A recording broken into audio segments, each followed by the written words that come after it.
Brett, thank you so much for joining me. I've been seeing you guys everywhere. I've listened to the podcast. I love what you're doing. And I'm so glad we can sit down and talk about something that you're quite familiar with and something that we're on as a family, this path to financial independence, but as a family. Yeah, thank you for having me. This should be a lot of fun. Yeah, I think this is so important because, like, I've talked to people in our community, paying off debt. That's one of those goals that families have, that gives them more options, but they feel like this step of financial independence or the path to financial independence is out of reach or it's too big of a goal. And there can be a ton of reasons we can talk about for now. But I think one thing is there's a misconception about what it is and what it isn't, and there's some loud voices that almost narrowly define what it is. So I kind of want to start from there.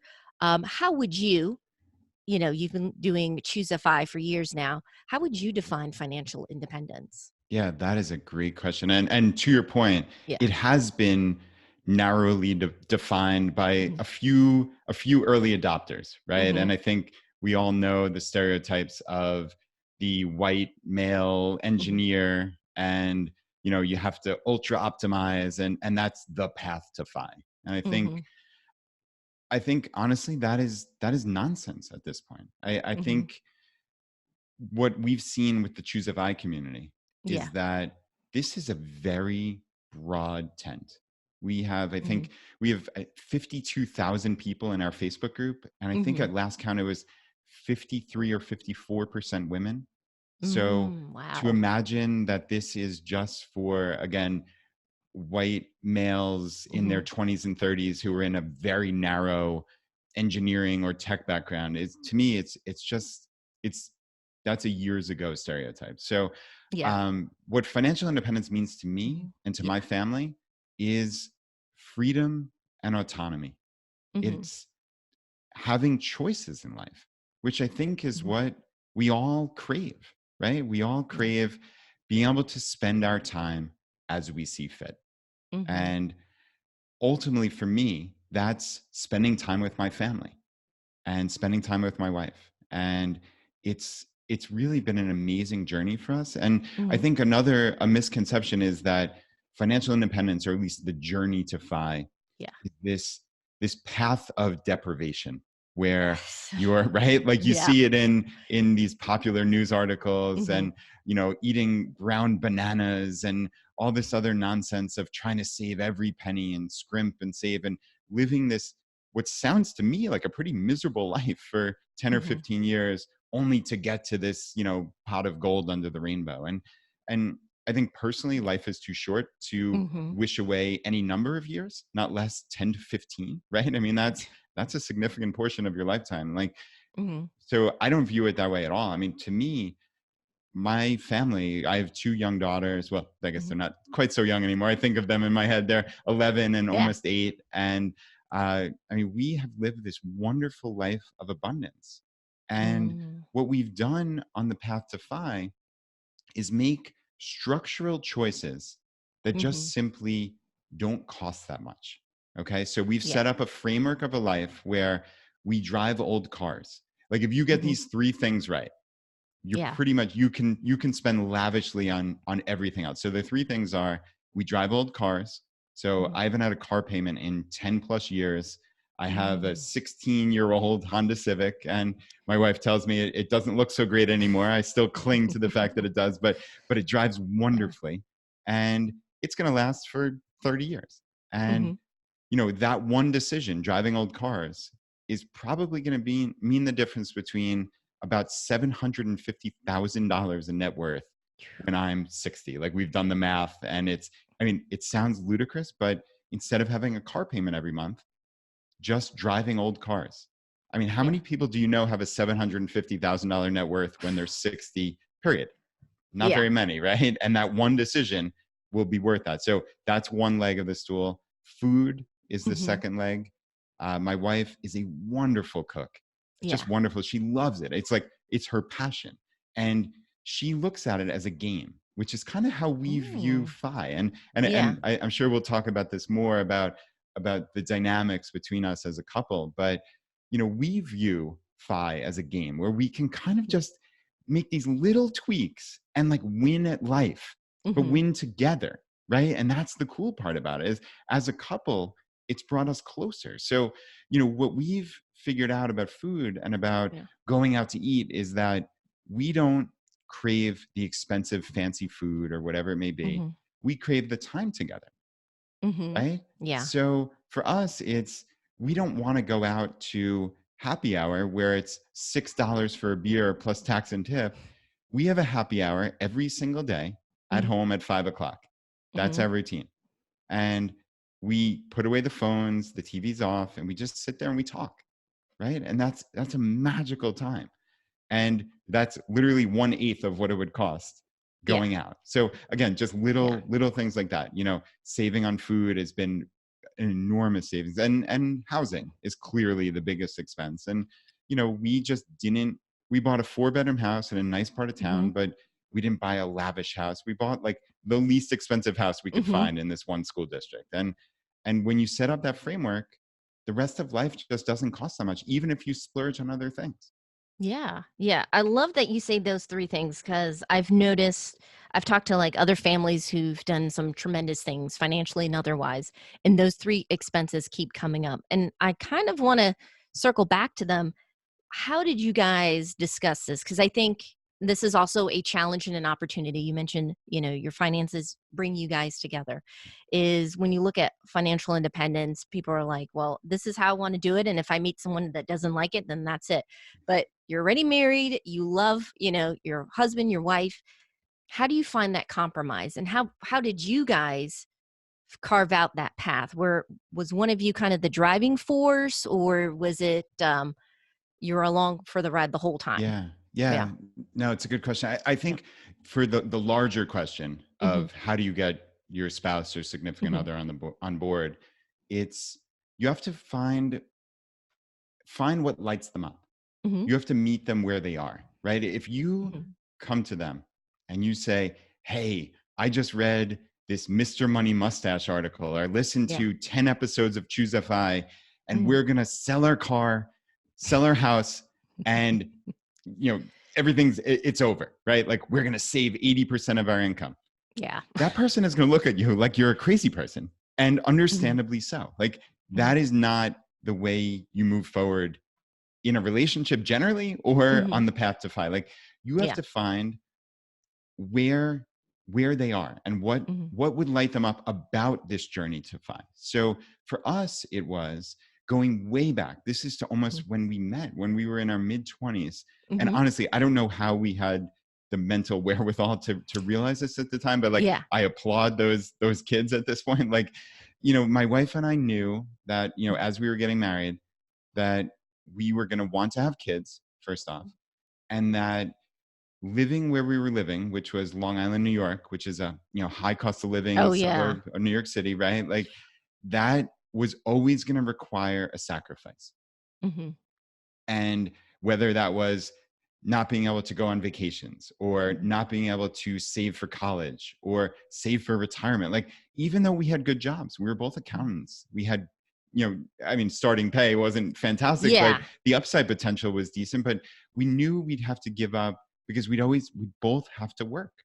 Mhm. And that wasn't good enough. We didn't want to live that life for ourselves. Obviously Mhm. many people choose to have two income earners, and I fully respect that. But Mhm. you asked how you get your spouse Yeah. on board, and it's you find what lights them up. So for Laura it was Mhm.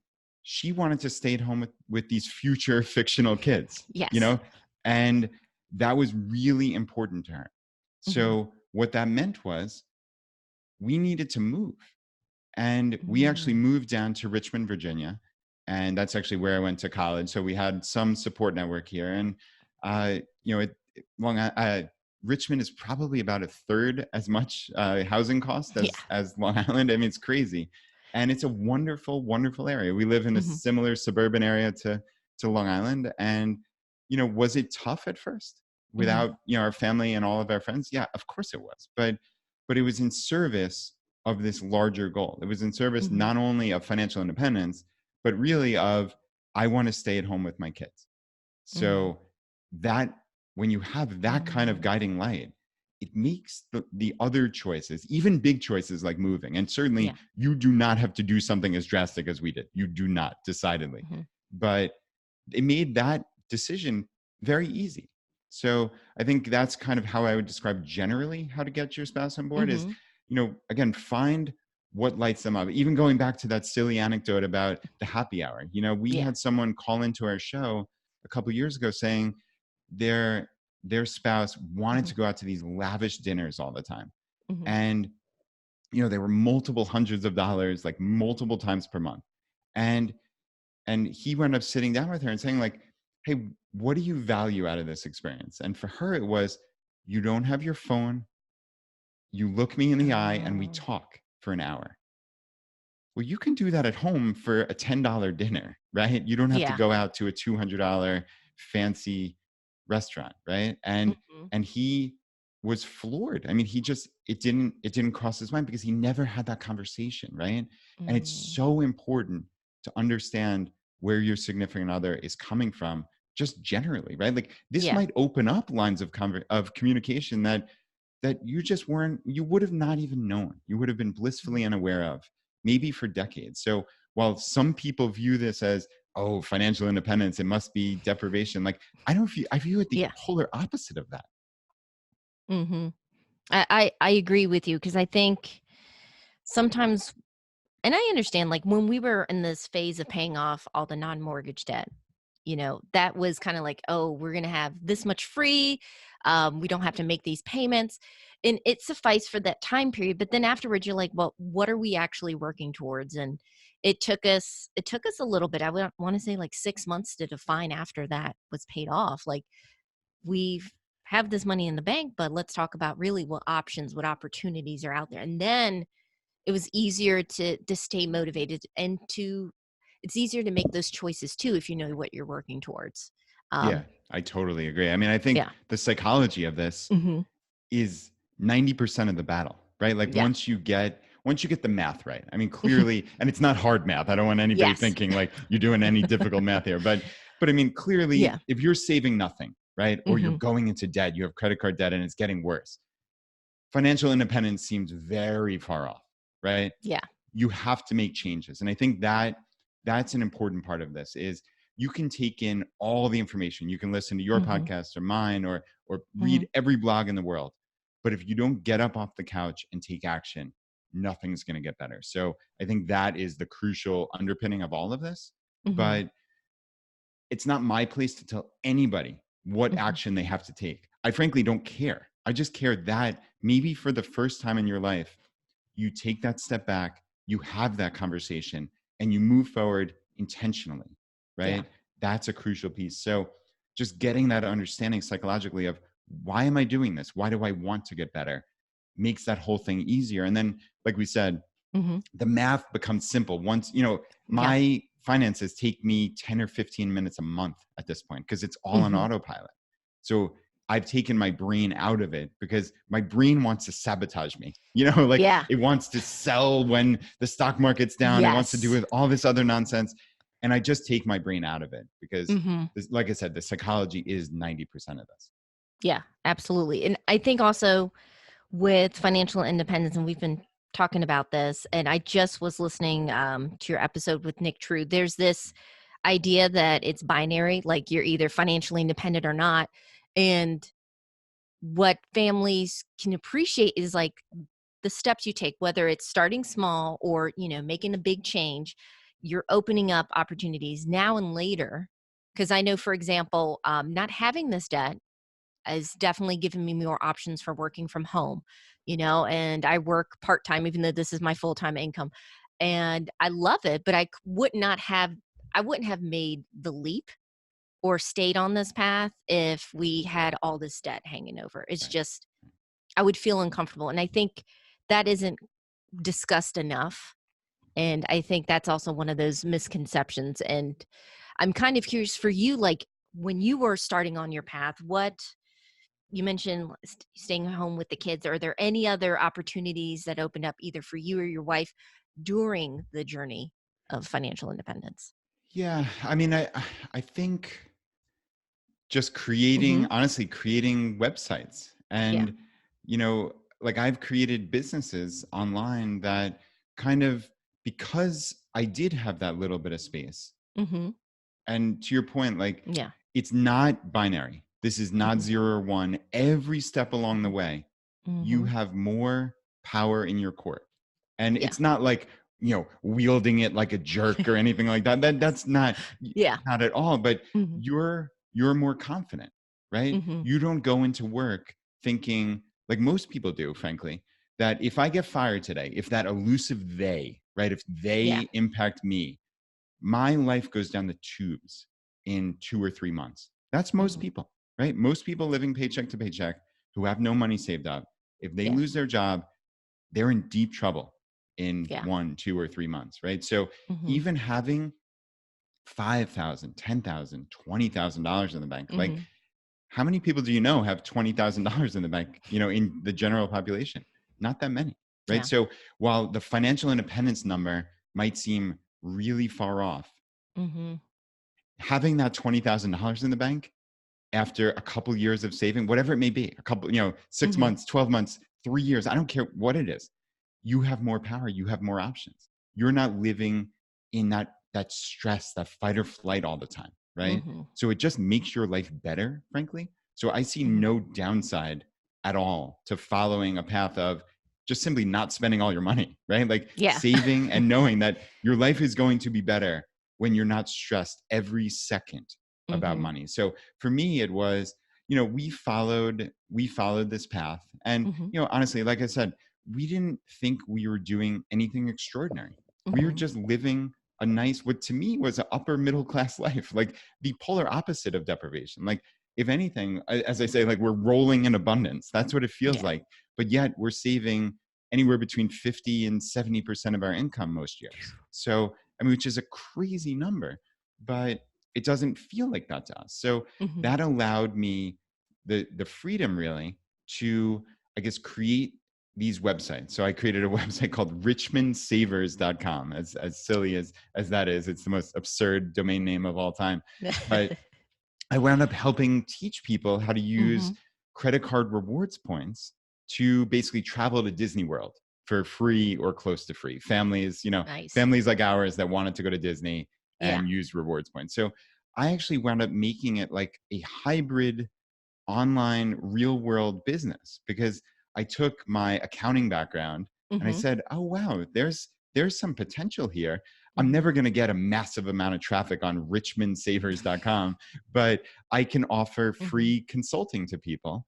And if Yeah. they click my affiliate links to sign up for credit cards or whatever it may be, I earn some income." So at my job, I Mhm. literally at noon at lunchtime, I had a 12 o'clock call and a 12:30 call Wow. lined up for free consulting. Yeah, and that was Yeah. something that I said, this maybe could be something. And it Mhm. got to the point where it was earning a little bit of money, certainly not Mhm. my day job as an Yeah. accountant, but not an insignificant amount. And it got to the point where, all right, I have enough saved up. I'm Mhm. way, way, way down the path to FI, but not at FI. And I'm making some money from this website and I'm working full time, right? Like, Mhm. what if I Mhm. had 40 extra hours a week to spend on this? Or what if I create another site, which I went up doing with a site called Travel Miles 101, which kind of Yeah. made that more efficient still. So, Mhm. it was just, it allowed me the space to think differently and say, like, okay, I don't need to Mhm. cling to this job, this safety, this security. I Mhm. can take a chance because we're just about at financial independence. And Mhm. whatever the percentage was, I honestly I Yeah. don't even remember. It was somewhere 70 to 90% of the way there. Yeah. And I have options now. And that allowed me this freedom to basically Mhm. say I don't want to work in a 9 to 5 anymore. Yeah. I think a lot of people, whether they love their job or not, having that option to know, like you mentioned, should something happen, they'll be okay is incredible and fantastic. Um, and one last thing I kind of want to talk about because you do this really well with your community insight, and we talk about this online as well. It's not so much you're optimizing your finances, but really life optimization. So we've talked about saving, and those are huge areas where you can save. is there an area where you mentioned abundance, where you don't mind spending because it matters to you, it's something that's valuable to you? Yeah. Yeah. Yes, absolutely. And Mhm. for me, it's fitness. So like Mhm.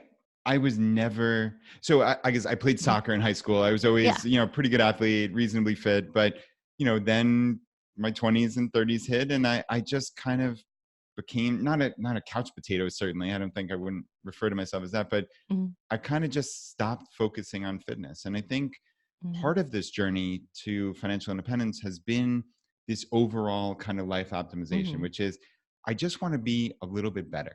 I don't want to Yeah. be I, crazy about it. I'm not some like ultra optimizer who's doing like insane stuff, but I'm just trying to get a little Mhm. bit better every day or week or month or Yeah. whatever it may be, right? Just to be happier and healthier. So for me, it's about connection and relationships and even optimizing my sleep a little bit, just like stupid Yeah. things. Not like, again, not being a crazy person, but just getting blackout curtains that, Mhm. cost $50 each, which who cares, right? Because Yeah. that's a third of my life. So, Yes. fitness, I actually started going to CrossFit about a year and a half ago, and I'm not one of these Mhm. crazy proselytizers for CrossFit, but Yeah. it's a good challenge, and it's something I'd Mhm. never done before. I'd never lifted weights in my entire life, and Mm. now it's something that I'm passionate about. And actually, my wife Laura Mhm. started last week, so it's Oh, something we do together now. We go to yeah. CrossFit a couple of times a week, and it's awesome. It really is awesome, and that is not cheap at all in any way, Mhm. but that's something that we are very happy to spend on because we've seen Mhm. family members of ours get older Mhm. and they haven't focused on their health. And in my family there's some diseases that theoretically I can avoid if I'm healthy. And Yeah. you know I want to do everything I can to be that grandpa or great grandpa someday that's Yeah. down there playing with the kids, jumping up and down off the floor. And like, I don't want to be the decrepit old person. And I'm willing Mhm. to spend time and energy and money certainly on that. Mhm. Oh, this is wonderful. I think we could, like, spend an hour on this. We just scratched the surface. But I mentioned you have a podcast, Choose FI, but it's more than just a podcast. You guys have a community and resources. So if anyone is listening and they want to check out your site, are there any resources you'd like to point them specifically to? Yeah, definitely. Yeah. So, if you're listening to this podcast, certainly subscribe to ChooseFI. I Mhm. would suggest starting with episode 100. That's kind of the Okay. episode we set up as an intro. Gives you a sense, though. If you heard this, you have a sense of what FI is Yeah. all about, and if you listen to your podcast, obviously. But that's a good starting point. Or just head over to choosefi.com/start, and that'll give you access to our Facebook group that I mentioned before. Yeah. We actually have local groups in, I think it's now 250 cities Phew. across the world. I'm in It's Raleigh. nice, nice, Yes. nice. Yeah, I mean, they Yeah. really are great. It's just Yes. nice to have that community Mhm. and have these people who are there to support you, right? And Yes. and who knows where these groups will go. That's the exciting part. They're all these, like, Mhm. it's this decentralized network, but like, there might be businesses started out of these things. There might be masterminds there, who knows? But Mhm. even if it's just, hey, let's meet up at a brewery and talk for an hour, like, Yeah. that's not so bad either. So yeah, I mean, they're a lot of fun. And yeah, chooseify.com/start. Thank you. I really appreciate you coming over, Brad. This was a lot of fun. I hope we can do it again soon. Yeah, absolutely. I'd love to do a part two for sure. Thanks.